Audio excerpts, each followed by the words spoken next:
এই উরুস শব্দের বাংলা অর্থ কি? মিলন মেলা। উরুস শব্দের অর্থ কি? মিলন মেলা।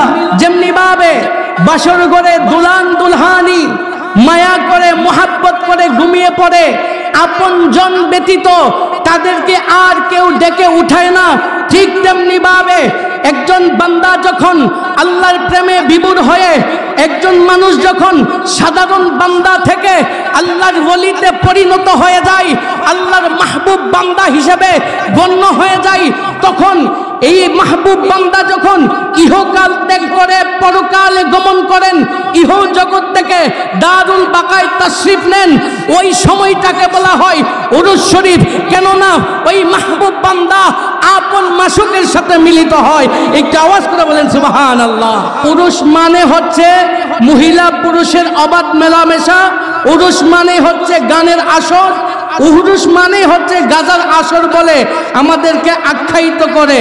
মনে রাখবেন, উরুস মানে বেগানা মহিলা পুরুষ একসাথে মেলামেশি করা নয়, উরুস মানে গান বাজনার আসর নয়। যদি উরুস শরীফ দেখতে চান, আমি আপনাদেরকে আহ্বান করব বিশ্ব জাকের মঞ্জিলে যান। কথা বলেন ঠিক কিনা?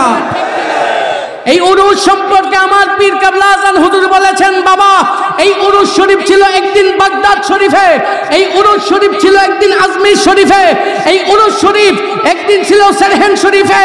আল্লাহ তাআলা তোমাদের দাদা পীরের দোয়ার বরকতে এই উরুস শরীফ উদযাপন করার জন্য বিশ্ব জাকের মঞ্জিলে আমাকে দায়িত্ব দিয়েছেন। একটু আওয়াজ করে বলা যাবে কি আল্লাহু আকবার? আওয়াজ করে বলেন আল্লাহু আকবার। জাকের ভাইরা, উরুস মানে কি আগে বুঝতে হবে। এই উরুস শব্দের বাংলা অর্থ কি? মিলন মেলা। উরুস শব্দের অর্থ কি? মিলন মেলা। যেমনি ভাবে বাসর ঘরে দুলহান দুলহানি মায়া করে মোহাব্বত করে ঘুমিয়ে পড়ে, আপনজন ব্যতীত তাদেরকে আর কেউ ডেকে উঠায় না, ঠিক তেমনি ভাবে একজন বান্দা যখন আল্লাহর প্রেমে বিভোর হয়ে, একজন মানুষ যখন সাধারণ বান্দা থেকে আল্লাহর ওলিতে পরিণত হয়ে যায়, আল্লাহর মাহবুব বান্দা হিসেবে গণ্য হয়ে যায়, তখন এই মাহবুব বান্দা যখন ইহকাল ত্যাগ করে পরকালে গমন করেন, ইহ জগৎ থেকে দারুল বাকায় তাশরিফ নেন, ওই সময়টাকে বলা হয় উরুস শরীফ। কেননা ওই মাহবুব বান্দা আপন মাশুকের সাথে মিলিত হয়। একটু আওয়াজ করে বলেন সুবহানাল্লাহ। উরুস শরীফ মানে হচ্ছে যেইখানে হাজার হাজার আল্লাহর ওলিরা রুহানি ভাবে মিলিত হয়। উরুস শরীফ মানে যেই সমস্ত, সেই উরুস শরীফের মধ্যে অসংখ্য নবী রাসূল রুহানি ভাবে হাজির থাকে, ওইটাকে বলা হয় উরুস শরীফ। আর এই উরুস শরীফ মানে হচ্ছে মহামিলন বেলা। একটু আওয়াজ করে বলেন আল্লাহু আকবার। সেই উরুস শরীফ উদযাপন করার জন্য বিশ্ব জাকের মঞ্জিলে আমরা যাই। কথা বলেন ঠিক কিনা? আর আওয়াজ করে বলেন ঠিক কিনা? এই উরুস শরীফে বছরে একবার জাকিরানদের জন্য মিলন মেলা হিসাবে বিশ্ব জাকের মঞ্জিলে আহ্বান করা হয়। এই উরুস শরীফে আমরা কেন যাই? রুহানি তাওয়াজ্জু পীর কেবলা আজান হুজুরের ইত্তেহাদি তাওয়াজ্জু গ্রহণ করার জন্য। কথা বলেন ঠিক না বেঠিক? এই রুহানিয়ত, এই ফয়ুজাত কোথা থেকে আসে, কোথা থেকে আবির্ভাব হয়, এই রুহানিয়ত কোথা থেকে আসে, আমি আপনাদেরকে সংক্ষিপ্তভাবে বলার চেষ্টা করি। মহান আল্লাহ রাব্বুল আলামিন আমাদের প্রিয় হাবিব রাসূল আকরাম সাল্লাল্লাহু আলাইহি ওয়াসাল্লামকে মেরাজ রজনীতে নিয়েছেন। কার কার বিশ্বাস হয় হাত উঠিয়ে দেখান তো। নারে তাকবীর, নারে রিসালাত, খাজা বাবা ফরিদপুরি, হাত নামান। আল্লাহ তাআলা তার প্রিয় হাবিব রাসূল আকরাম সাল্লাল্লাহু আলাইহি ওয়াসাল্লামকে দাওয়াত দিয়ে মেরাজ রজনীতে কোথায় নিয়ে গিয়েছেন, যেই জায়গার নাম দুনিয়ার কোনো মানুষ জানে না, দুনিয়ার মানুষ অবগত নয়। ফাকানা কাবা কাউসাইনি আও আদনা, লা মাকাম পর্যন্ত আমার আল্লাহ তাআলা আমার নবীকে নিয়ে, আমার আল্লাহ তাআলা নবী পাকের সিনার সাথে আল্লাহর কুদরতি সিনা মিশাইয়া মদিনা কামলিওয়ালার সিনার ভিতরে আমার আল্লাহ নূর ঢেলে দিয়েছেন, আমার আল্লাহ তাআলা নিয়ামত ঢেলে দিয়েছেন, আমার আল্লাহ তাআলা ফয়ুজাত ঢেলে দিয়েছেন, এবং দুনিয়ার যত ইলম আছে, যত জ্ঞান আছে, মদিনা কামলিওয়ালার সিনার মধ্যে আমার আল্লাহ তাআলা ঢেলে দিয়েছেন। আওয়াজ করে বলেন সুবহানাল্লাহ। বিশ্ব জাকের মঞ্জিলে আমরা কেন যাই? পীর কেবলা আজান হুজুর নসিহত শরীফের মধ্যে লিখেছে, বাবা মানুষজন পীরের কাছে বায়াত হওয়ার জন্য আসে, বাবা আমার সম্পদের অভাব, বাবা আমার ছেলে সন্তানের বিবাহ হয় না, এই হয় না সেই হয় না, এইগুলোর জন্য আসে। কেবলা আজান হুজুর বড় আক্ষেপ করে বলেছেন, বাবা তাদের মতো কপাল পুরার কেহ নাই। কেননা পীরের দরবারে আসার মূল উদ্দেশ্য হচ্ছে খোদা প্রাপ্তি তত্ত্ব জ্ঞান হাসিল করা। আওয়াজ করে বলেন ঠিক কিনা? এই খোদা প্রাপ্তি তত্ত্ব জ্ঞান কোথা থেকে আসে? সেই ফয়ুজাত নিয়ামত কোথা থেকে আসে?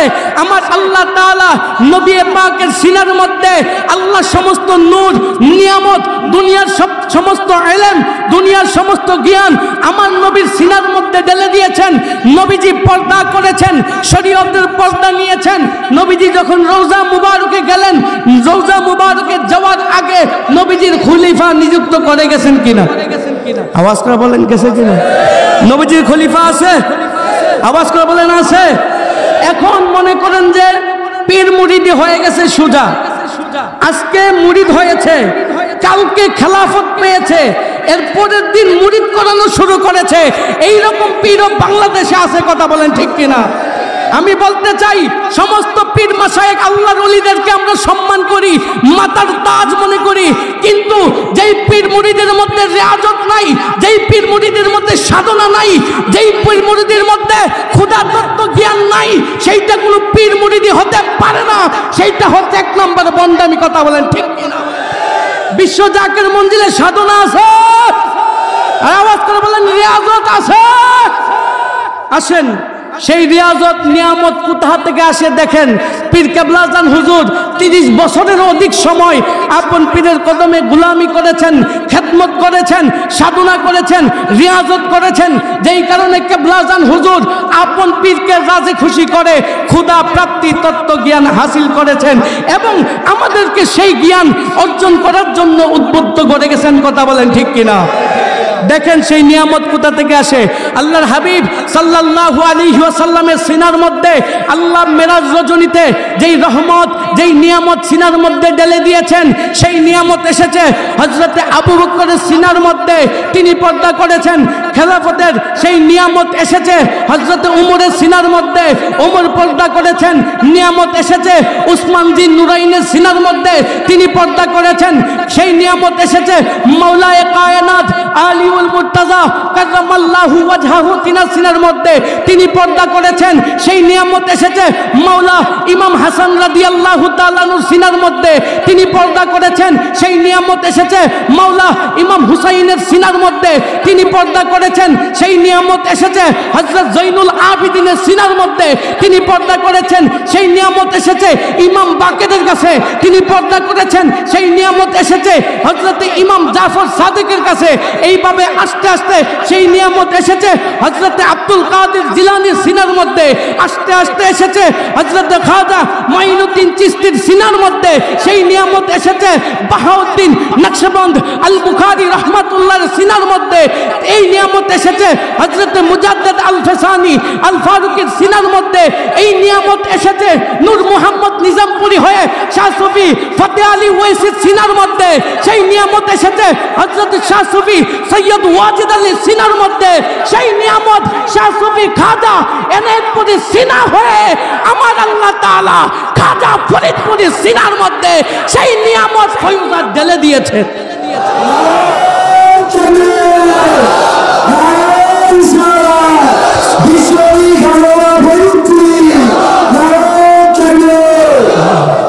সেই নিয়ামত, সেই ফয়ুজাত লাভ করার জন্য বিশ্ব জাকের মঞ্জিলে যাই। এখন আপনি পাহাড়ে যাবেন, আল্লাহর নিয়ামত পাবেন, আল্লাহর রহমত পাবেন। সাগরে যাবেন, আল্লাহর নিয়ামত পাবেন, পাবেন না। জঙ্গলে যাবেন, আল্লাহর রহমত নিয়ামত পাবেন না। আল্লাহ কোরআনে ঘোষণা দিচ্ছেন, ইন্না রাহমাতাল্লাহি কারীবুম মিনাল মুহসিনিন। ও হে আমার বান্দারা, তোমরা রহমত, তোমরা কোথায় নিয়ামত তালাশ করো? আমি আল্লাহ মুহসিনিন বান্দা খাজা ফরিদপুরের দরবারে নিয়ামত রেখে দিয়েছি। একটু আওয়াজ করে বলেন আল্লাহু আকবার। সেই নিয়ামত আমরা চাই, আর আওয়াজ করে বলেন চাই। সেই নিয়ামত অন্বেষণ করার জন্য বিশ্ব জাকির মঞ্জিলে যেতে হবে। কথা বলেন ঠিক কিনা? কত মানুষ কত কথা বলবে। হুজুর কেবলা যখন শরীয়তে ছিলেন তখনও হুজুর কেবলাকে মানুষ বন্ড বলেছে, তখনও হুজুর কেবলাকে মানুষ গালি দিয়েছে। তাদের উত্তরসূরি এখনো বাংলাদেশে আছে। আওয়াজ করে বলেন আছে। হুজুর কেবলাকে নিয়ে কটূক্তি করতে পারে, তাতে বিশ্ব জাকির মঞ্জিলের কিছু আসে যায় না। কথা বলেন ঠিক কিনা? কত মানুষ আছে আমার হুজুরের খেয়েছে, আমার হুজুরের পড়েছে, এখন যখন তাদের স্বার্থে আঘাত লেগেছে তখন দরবার শরীফকে বন্ড আর বেদাত আর শিরকের কারখানা বলে আখ্যায়িত করে। কথা বলেন ঠিক কিনা? জাকের ভাইরা, আমি আপনাদেরকে বলবো, যদি কোনো কারণে আপনাদের স্বার্থে আঘাত লাগে, বিশ্ব জাকির মঞ্জিল কি ছেড়ে দিবেন? আরে আওয়াজ করে বলেন ছেড়ে দিবেন? যেই দিন ওয়াদা করেছি রাসূলুল্লাহ সত্য তরিকা জীবনের শেষ নিঃশ্বাস পর্যন্ত ছাড়ব না, ওই দিন থেকে মনে রেখে দিয়েছি আর নিজের জীবন দিয়ে হলেও এই সত্য তরিকার দামান ধরে রাখবো। কথা বলেন ঠিক কিনা? আল্লাহ তাআলা আমাদের সকলকে কবুল করুক। সকলে বলেন আমিন। আওয়াজ করে বলেন আমিন।